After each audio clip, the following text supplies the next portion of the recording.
할렐루야. 우리 앞에 뒤에 이렇게 인사하겠습니다. 답은 사랑에 있습니다. 인사하겠습니다. 답은 사랑에 있습니다.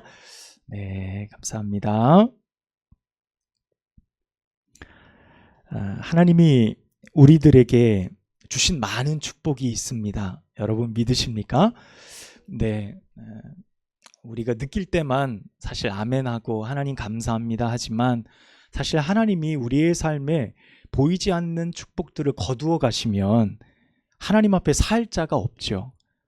우리의 호흡도, 우리의 오늘 하루의 삶도, 그 모든 것도 하나님이 내 삶에 주신 축복들이다라는 사실을 우리가 기억해야 됩니다. 그 많은 은사와 축복들 가운데 여러분 가장 귀한 것이 뭘까요? 여러분 받고 싶은 것 중에 뭐가 제일 좋으세요? 하나님 한 가지만 구하라면 하나님 건강 주세요. 하나님 네, 또 뭐가 자꾸 튀어나와.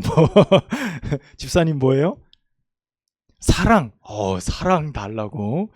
오늘 주제에 맞춰서 눈치를 채시는 것 같아요, 우리 집사님. 하나님 돈이 필요해요. 하나님 이게 필요해요. 우리의 삶에 구할 것들이 굉장히 많은데 하나님이 우리의 삶에 주시는 가장 커다란 축복이 있다고 한다면 단연 그것은 사랑이겠죠. 사랑입니다. 그리고 그 사랑을 통해 우리는 진정한 행복이 무엇인지를 깨달으며 살아가게 됩니다. 세상이 혼란스럽죠. 다툼도 많고 혼탁하고 욕심을 부리기도 하고 서로 못난 짓도 많이 하는 것이 이 세상입니다. 질서가 잘 잡히질 않아요. 법이 강력해도 그 법 처벌이 있어도 사람들은 자기 멋대로 살아갑니다. 그 이유를 찾는다면 돈이 없어서도 아닙니다. 내가 덜 가졌기 때문도 아닙니다. 내가 먹을 것이 없어서도 아닙니다. 누군가는 그렇게 말하죠. 세상이 이렇게 혼탁한 것은 사랑이 식어가고 있기 때문입니다. 라고 말하기도 합니다. 우리의 진정한 행복도 불행도 사실 따지고 보면 사랑이라는 매우 근본적인 문제에서부터 시작된다는 것을 우리가 알 수 있습니다. 그래서 사랑은 모든 것에 우리의 삶에 모든 것에 가치를 부여하는 능력을 가진 것이 사랑입니다. 사랑이 있으면 악한 것도 아름답게 볼 수 있어요. 미운 것도 품어주고 안아줄 수 있습니다. 사랑은 모든 것에 가치를 부여하는 능력이 있어요. 그래서 그곳에서부터 모든 우리의 삶의 시작이 그곳에서부터 이루어지죠. 자녀를 낳고 키우는데 셋 다 왜 그리 다른지 모르겠어요. 키우면서 그런 생각 해보시죠. 저희 집도 셋인데 첫째, 둘째, 셋째가 이름이 다른 것처럼 달라요. 성향도 다르고 추구하는 것도 다릅니다. 그래서 때로는 부모가 자녀를 키우면서 다 마음에 들겠습니까? 마음에 들지 않겠죠. 그럼에도 마음에 드는 것 포기하고 내가 내 자식을 품고 내가 그 자식을 끝까지 사랑할 수 있는 것은요, 사랑 안에 가치와 의미가 담겨 있기 때문에 그래요. 내가 사랑하니까 의미가 있는 거예요. 내가 인생을 던져도 가치가 있는 겁니다. 여러분, 그 힘과 원동력이 사랑으로부터 시작되어지는 겁니다. 여러분, 하지만 반대로 생각해 보면요, 사랑이 없다면 어떨까요? 모든 것에서, 우리의 삶 모든 것에서 아무런 의미도 찾을 수 없다는 말이기도 합니다. 여러분, 어떤 면에 있어서 사람이 사는 동안 행복하고 불행은 모두 사랑 때문이에요. 사랑에서부터 시작되어지는 겁니다. 세상이 아무리 힘들고 어려워도 사랑하는 사람과 진정 사랑을 나누고 있을 때 그 사람은 가난해도 단칸방에 살아도 행복해요. 기쁘고 즐겁습니다. 세상이 아무리 형통하고 넉넉해도요, 내가 사랑을 받고 있지 못하다고 생각하면 그처럼 불행한 것이 또 없습니다. 사람은 그래서 사랑할 때 제일 행복해요. 그 사람의 얼굴을 보면 저 사람이 사랑하고 있구나, 사랑을 받고 있구나 라는 것을 얼굴을 보면 알 수 있게 됩니다. 제가 여러분의 얼굴을 딱 보니까 네, 사랑을 받고 계신 것 같아요. 아멘입니까? 네. 주의 사랑으로 축복합니다. 사랑을 받고 계세요. 그것이 내가 만족하지 못하는 것일지라도 사랑을 우리는 받고 있죠. 오늘 우리가 읽은 본문의 말씀은 어떻게 보면 우리 기독교의 가장 중요한 근본이면서 동시에 우리 기독교를 이루는 근간, 가장 중요한 계명 무엇입니까? 라고 말할 때에 가장 핵심, 그것이 바로 예수님의 말씀을 통해 우리에게 주어진 내용입니다. 오늘 본문의 내용은 한 서기관이 예수님을 찾아오면서부터 시작된 내용입니다. 그 사람은 궁금했던 것 같아요. 물론 잘 알고 있었습니다. 당시에 예수님 시대의 서기관은요, 하나님의 말씀을 기록하는 사람이에요. 그런데 이 기록하는 과정이 얼마나 중요한지요. 우리 권사님들 중에서도 성경을 필사하시는 분들이 계신데 서기관도 성경을 베끼는 걸 하는 거예요. 그런데 이 필사가 얼마나 소중하고 귀한지 그들이 성경을 쫙 필사하다가 여호와, 야훼라는 단어가 나오면 펜을 넣고 자리에 일어나서 손을 씻고 옵니다. 그리고 가서 다시 펜을 들고 여호와라는 성경을 써요. 그리고 또 쓰다가 그 말이 또 나오면 또 일어나서 가서 손을 씻고 다시 펜을 들어 성경을 필사했어요.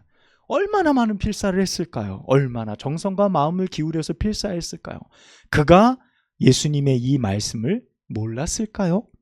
그는 너무 잘 알았을 거예요. 이미 쓰고 또 썼기 때문입니다.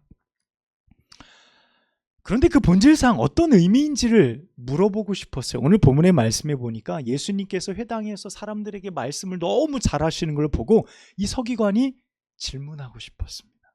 그래서 예수님께 이렇게 이야기하죠. 랍비여, 선생님이여, 계명 중에 무엇이 가장 큽니까? 라고 물어봅니다. 이미 서기관은 잘 알고 있었지만 그 답을 듣고 싶었어요. 당시 바리새인들, 그리고 말씀을 율법을 잘 지킨다고 생각하는 사람들이 계명을 지키고 있는데 그들의 십계명, 그들이 지키는 계명은요 엄청나게 많은 계명입니다. 십계명이 1부터 10가지가 있잖아요. 그런데 십계명의 글자 수를 따라서 613가지의 계명을 지키게 했어요. 몇 가지라고요? 613가지. 뭐 지키겠습니까? 여러분 10가지도 힘든데 10가지도 힘든데 613가지를 글자 수를 따가지고 그대로 말씀을 지키게 했어요. 그러니 얼마나 지킬 게 많았겠습니까? 이것도 지키고 저것도 지키고 삶 속에서 또한 일상에서 이웃 간의 관계 속에서 일터 속에서 지켜야 될 일들이 너무너무 많은 거예요. 많은 계명들 속에서 선생님 뭐가 제일 중요합니까? 라고 서기관이 물었습니다.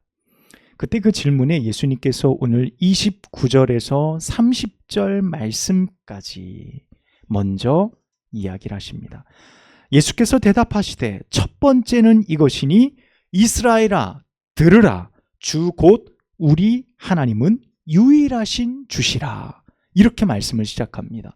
이스라엘아 들으라 라는 이 말씀은 쉐마, 들으라, 이스라엘아 들으라는 쉐마의 말씀으로 시작되는 거예요. 그러면서 내 마음을 다하고 내 목숨을 다하고 뜻을 다하고 힘을 다하여 주 너의 하나님을 사랑하라 하신 것이요 라고 말씀합니다. 그러니까 첫 번째는 뭐라는 거예요? 하나님 사랑해라 라는 겁니다. 하나님 사랑해라. 예수님은 늘 유대인들이 외우고 있던 말씀, 이스라엘아 들으라 주 너의 하나님은 이런 분이시다라고 할 때 쉐마의 말씀인 이 신명기 6장 5절의 말씀을 먼저 꺼내 드시는 거예요. 이게 이제 쉐마를 인용하는 건데 하나님을 사랑하는 것이야말로 모든 계명 중에 가장 큰 계명이라는 거예요. 이어서 주님께서 두 번째 중요한 계명도 말씀하셨어요. 31절 말씀입니다. 여러분 우리 31절 함께 읽어볼게요. 시작. 둘째는 이것이니 내 이웃을 내 자신과 같이 사랑하라 하신 것이라. 이보다 더 큰 계명이 없느니라. 아멘. 예수님은 서기관의 질문에 계명들과 율법의 핵심이 다른 것이 아니라 사랑이다라고 분명하게 가르쳐 주셨습니다. 첫 번째는 하나님을 사랑하는 것, 그리고 이웃을 사랑하는 것. 이 두 가지가 모든 율법과 선지자들이 가르쳐 주었던 요약이라는 것, 핵심이라고 말씀하십니다. 그래서 성경의 정의가 무엇입니까? 누군가 여러분에게 묻는다면 우리가 늘 입버릇처럼 이야기하는 근거가 이 말씀이에요. 사랑입니다. 성경의 핵심이 무엇입니까? 사랑입니다 라고 우리가 외치고 그들에게 이야기할 수 있는 근거가 오늘 본문 안에 있다는 겁니다. 우리가 지난주에 T 성경 공부를 함께 나누면서 우리 종호 청년이 그런 이야기를 했어요. 여러분 기억하시죠? 직장에서 누군가가 내게 교회에서 하지 말아야 될 게 뭡니까? 라고 물어봤을 때 하지 않는 것이 아니라 해야 될 것 한 가지가 떠올랐다. 그게 무엇이었다고 말했죠? 사랑이었다고요. 맞아요. 사랑. 송이인 표정이 왜 그래? 오, 뭐 하는 이런 표정인 것 같아. 사랑이죠. 교회에서 하지 말아야 될 것보다 정말 해야 될 것이 무엇입니까? 그러면 한 가지입니다. 사랑입니다 라고 말하는 거예요. 33절 후반부에 가보면 서기관의 대답을 통해 이 사랑이 얼마나 귀한지를 이야기해 주는데, 서기관이 예수님의 질문을 듣고 나서 그가 대답하는 거예요. 그런데 예수님께 칭찬 들었어요. 이 서기관이 참 잘 아는구나. 네가 하나님 나라에서 멀지 않구나 라고 예수님께서 칭찬하실 만큼 서기관이 무엇이라고 대답했냐면요, 당시에 예배를 드리는 소위 말해서 번제, 제사들이 있잖아요. 이스라엘은 5가지의 제사들이 있는데 그 제사들이 얼마나 귀했던지요. 제사를 드리는 것이 곧 율법을 지키는 것이고, 어떻게 보면 사랑을 실천하는 일보다 제사를 드리는 행위에 관한 것이 더 부각되던 시대였어요. 부자는 재물이 많으니까, 돈이 많으니까 제사도 더 풍성하게 드릴 수 있었어요. 번제도 더 큰 송아지를 끌고 오거나 양을 끌고 오거나 그 횟수도 많을 수 있죠. 가난한 사람은 어떻습니까? 어림도 없어요.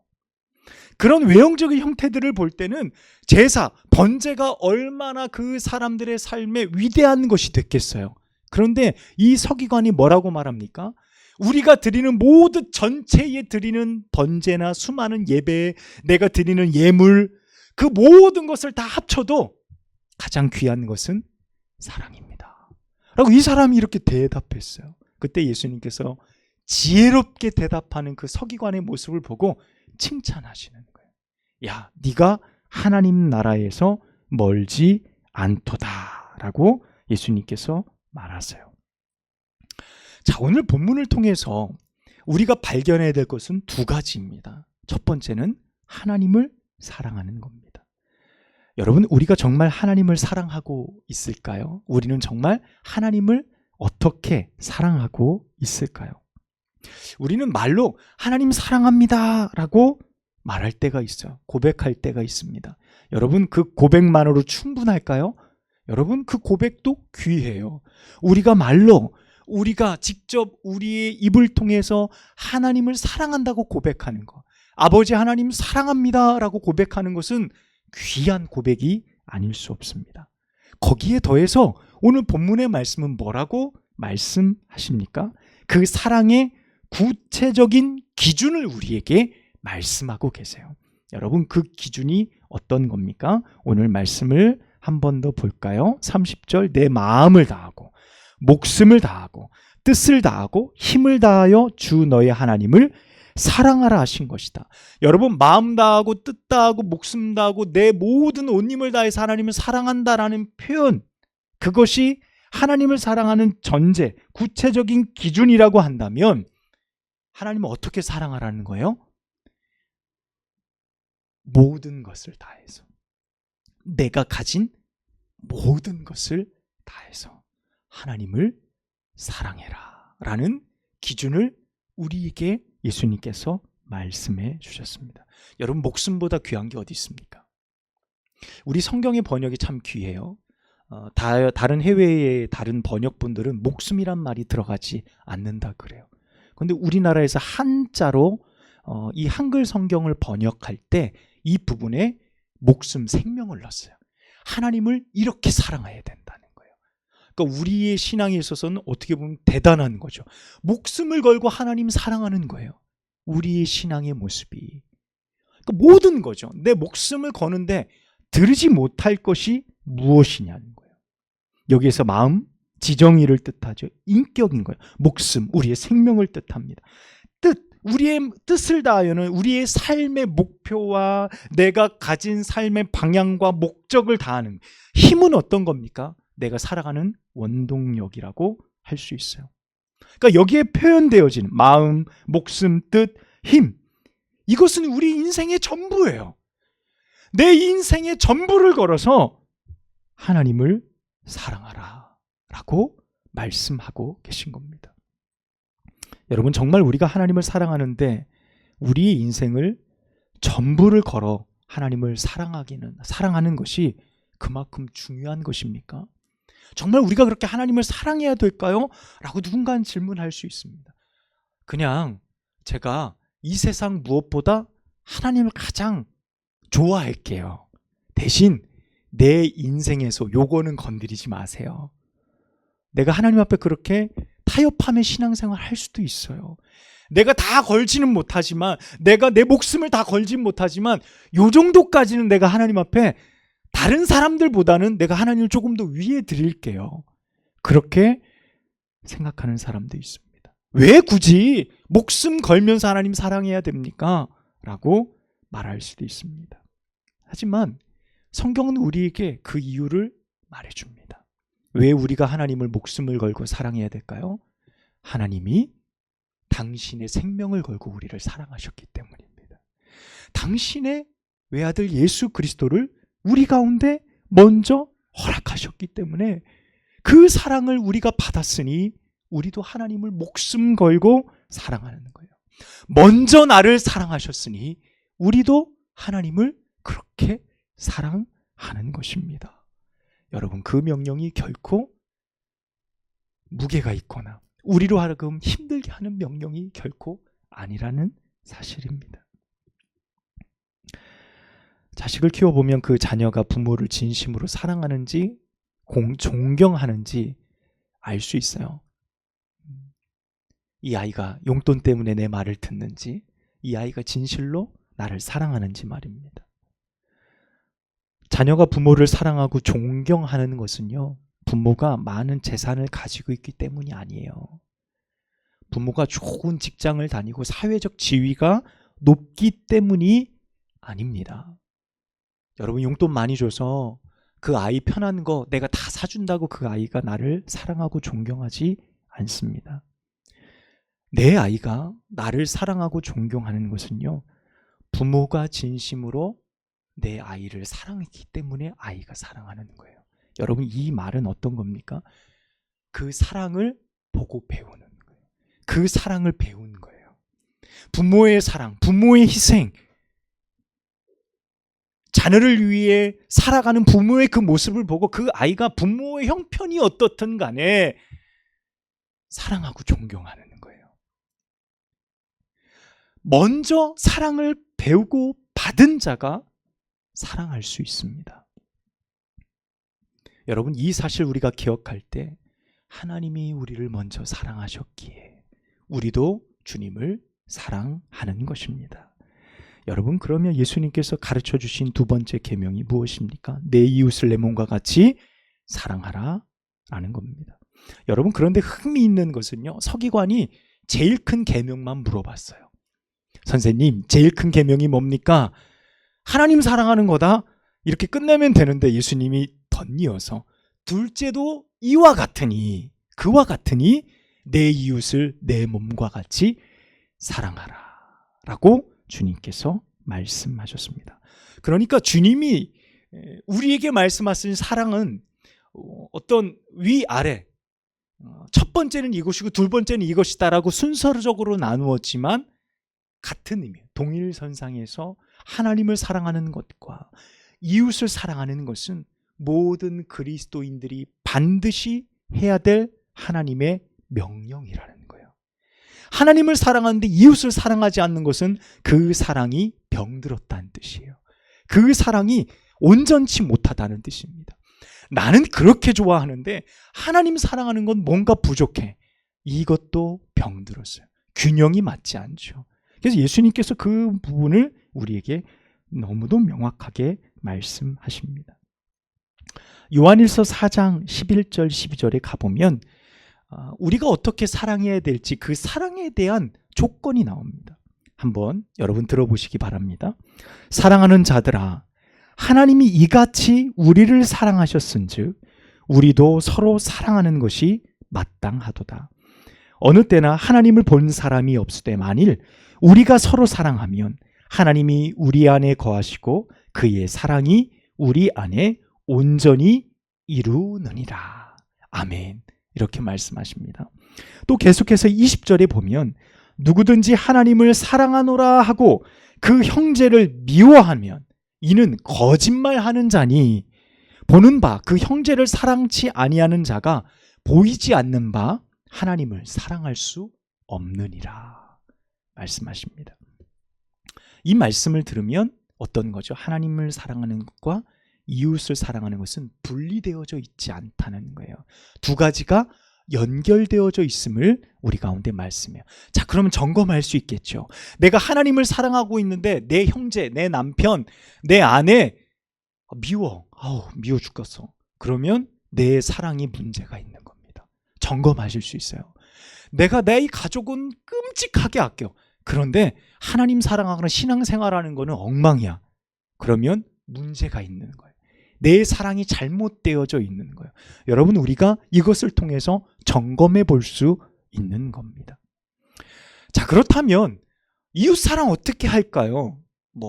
맛있는 것도 갖다 주고 친하게도 지내고 그 사람에게 험한 소리 안 하고 누가 그 사람 험담하는 말이 들어오면 흘려보내지 않고 내가 잘 가지고 있고 다 좋아요.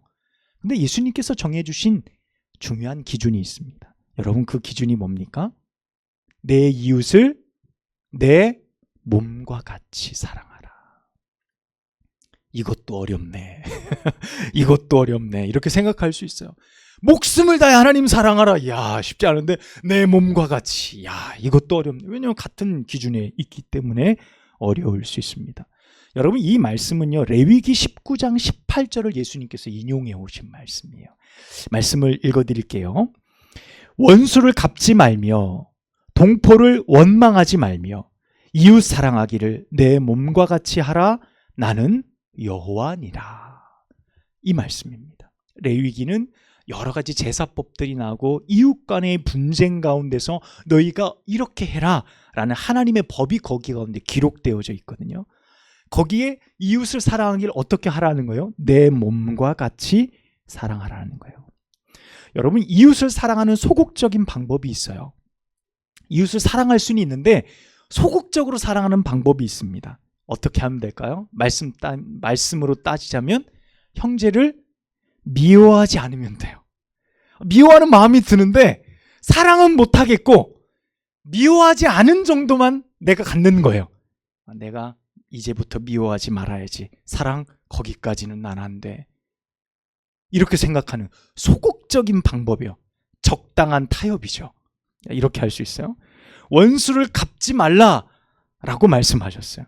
동포를 원망하지 말라라는 말씀을 들을 때 거기까지인 거예요. 거기까지만 하고 내가 사랑하는 것은 나는 못해 라고 소극적으로 나의 기준을 정해놓을 수도 있습니다. 그리고 이웃을 예수님 말씀처럼 적극적으로 사랑하는 방법은 한 가지밖에 없어요. 내 몸과 같이 사랑하라는 겁니다. 내 몸과 같이. 성지순례 다녀와서 자꾸 허리가 아파요.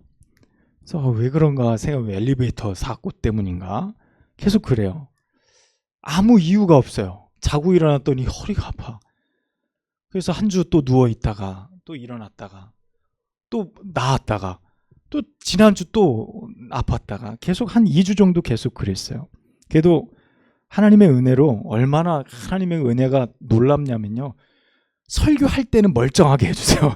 그리고 다음날부터 또 아파. 수요 예배 드릴만 할 때는 괜찮아. 그래서 예배 드렸다가 목요일부터 또 누워있다가 주일날 예배 드릴 때는 또 괜찮았다가 이렇게 한 2주 보냈던 것 같아요. 여러분도 아시겠지만 허리 아프면요, 만사가 귀찮아요. 힘들어요. 서 있는 것, 앉아 있는 것, 누워 있는 것, 뭐 걸어 다니는 것조차도 힘들어요. 그래서 허리 아프면 빨리 낫고 싶습니다. 이것저것 좋은 건 다 합니다. 뭐 파스 붙이는 걸 시작을 해서 물리치료, 약 먹고 틈틈이 운동하고 바른 자세로 앉고 뭐가 좋을까 유튜브도 챙겨보고 막 해요. 집사람이 저보고 한의원 가서 침 맞으라 그러는데 제가 늘 얘기해요. 나는 양약 체질이야. 나는 한의원 체질이 아니야. 집사람은 침이 무섭다고 막 약 올려요. 막 그거 무서워서 못 간다고. 아닙니다. 제가 정정하는데 저는 양약 체질이어서 가지 못하는 겁니다. 자, 어쨌든 우리가 몸이 아프면요, 나를 사랑해야지 라고 하면서 병원 다니는 분 아무도 없어요. 여러분, 내가 몸이 아프면 내가 내 몸을 돌봐야지 라고 생각하면서 돌보는 사람 아무도 없습니다. 아프면 그냥 자연스럽게 병원 갑니다. 아유, 여기가 또 왜 아픈 거야, 막 방법도 찾고, 예전에 아팠었는데 나았을 때는 어떻게 했지, 이렇게 했으니까 나았지, 막 별의별 방법 다 동원하며 내 몸 돌봅니다. 여러분, 우리가 얼마나 못되고 사랑할 줄 모르면 하나님께서 내 몸과 같이 사랑해라 라고 말씀하셨을까요? 여러분, 여기에서 우리가 지혜를 얻어야 됩니다. 우리는 내 몸을 돌보는 것이 아니면 사랑을 구체적으로 어떻게 해야 될지 그 실천의 의미를 잘 모를 때가 있어요. 어떻게 사랑해야지? 내 몸처럼 사랑해. 네가 네 몸을 돌보듯 사랑해 라고 생각해 보면 여러분, 그 사랑은 어떻게 해요? 의식적이지 않고 자연스러운 거예요. 자연스럽게 내 몸을 돌보는 겁니다. 내가 내 몸이 아프네, 돌봐야지. 아니요, 그런 생각 들지 않아요. 어떻게 하면 이 몸이 나을까? 그때부터 온갖 방법, 물질, 돈, 시간 다 들여 내 몸을 건강하게 하는 것입니다. 요즘 사람도 얼마나 자신의 몸을 귀하게 다루는지 모릅니다. 건강을 위해서 아침마다 운동하는 사람 참 많고요. 건강에 좋다면 안 먹는 것 없습니다. 못 먹는 것만 빼놓고 다 먹습니다. 나만 아는 게 없어요. 개구리 다 먹죠. 싹 사라졌어요. 이제 양식하지 않으면 개구리가 보이질 않아요. 뱀 다 잡아먹습니다. 자기 몸에 좋다는 거 다 합니다. 영양제 TV에 나온 거 있으면 다 사다. 한 달에 수십만 원씩 쓰면서 내 몸을 아끼고 그렇게 합니다. 여러분, 이렇게 이웃 사랑합니다. 이렇게 사랑하는 것입니다 라고 주님이 내게 말씀하는 거예요. 각자 몸을 돌보는 게 다르죠. 어떻게 이웃을 사랑할지 여러분의 삶에 이미 답이 정해져 있어요. 그렇게 사랑하시는 겁니다. 여러분, 우리가 이웃에게 자비를, 작은 마음을 베푸는 것은 어렵지 않아요. 맛있는 것이 있으면 작은 거 하나 갖다 주고, 김치를 담갔으면 조그맣게 통에 담아서 이웃에게 나눠주고, 여러분, 그런 것들은 얼마든지 할 수 있습니다. 때로는 우리 집에 찾아와서 얼마를 달라고 구걸하는 사람에게 작은 얼마 내가 동정하는 일은 쉽습니다. 하지만 오늘 예수님께서 우리에게 요구하시는 이웃사랑은 그런 차원을 훨씬 넘어서는 겁니다. 무엇을 주라고요? 너의 마음을 주라는 거예요. 너의 마음을 주어 사랑하라. 마음을 주지 않으면 이웃사랑이 불가능하다는 것을 우리에게 말씀하세요. 내 마음이 담겨진 것이 나를 돌보듯 사랑하는 것이기 때문입니다. 주님은 이 사랑의 실천이 다른 사람을 살리고 세상을 풍요롭게 하며 이 세상을 온전히 하나님의 사랑으로 바꾸어 낼 수 있는 방법이 바로 하나님 사랑과 이웃 사랑에 있다라고 말씀하십니다. 우리가 내 몸을 생각하듯 이웃을 사랑하고 그들을 돌보고 그들을 용납하고 그들을 받아주고 용서해주고 그들에게 더 많은 것들로 베푸는 삶을 우리가 실천하며 살아갈 때 여러분, 우리는 예수 그리스도의 거룩하신 생명도 전하고 교회의 부흥과 성장도 바로 거기에서부터 일어날 수 있게 되어진다는 사실입니다. 이제 저는 여러분에게 도전을 드립니다. 여러분들의 마음을 다해 여러분의 삶을 다해 하나님을 사랑하고 이웃을 사랑하기를 실천하는 여러분의 삶이 되십시오. 그러기 위해서는 가장 먼저 사랑을 발견하세요. 사랑을 발견하십시오. 하나님이 나를 이렇게 사랑하셨다는 그 사랑을 먼저 뜨겁게 만나는 여러분 되시기를 축복합니다. 그리고 그 사랑을 표현하기 시작하십시오. 말로, 행동으로 고맙습니다. 나를 용서해주고 받아주셔서 고맙습니다. 사랑합니다. 여러분 표현하십시오. 그리고 작은 것이라도 나누기를 실천하십시오. 내 주머니 속에 있는 거 자꾸 나누세요. 작은 것이라도 베푸세요. 여러분 그렇게 내 것을 나누기 시작할 때 그 사랑이 배가 되고 커져가고 여러분의 가정과 여러분의 삶과 여러분의 환경들을 변화시키는 놀라운 능력이 되어줄 줄로 믿습니다. 기도합니다. 하나님 아버지 감사합니다. 오늘 저희들의 삶 가운데 하나님을 사랑하는 것, 또한 이웃을 사랑하는 것이 이처럼 귀하고 소중하다는 사실을 발견할 수 있도록 도우시니 감사합니다. 하나님, 나밖에 모르는 이기적인 나의 삶에서 벗어나 하나님을 사랑하고 내 몸과 같이 이웃을 사랑하는 것이 얼마나 귀하고 소중한 것인가를 하나님 말씀을 통해 깨닫게 하시니 감사합니다. 먼저 하나님의 사랑을 만나게 하옵소서. 그리고 그 뜨거운 사랑을 가지고 나를 사랑하고 나의 가족과 또한 나의 이웃을 사랑할 수 있는 우리 한마음교회 모든 믿음의 공동체 되어지도록 축복하여 주옵소서. 예수님의 이름으로 기도합니다. 아멘.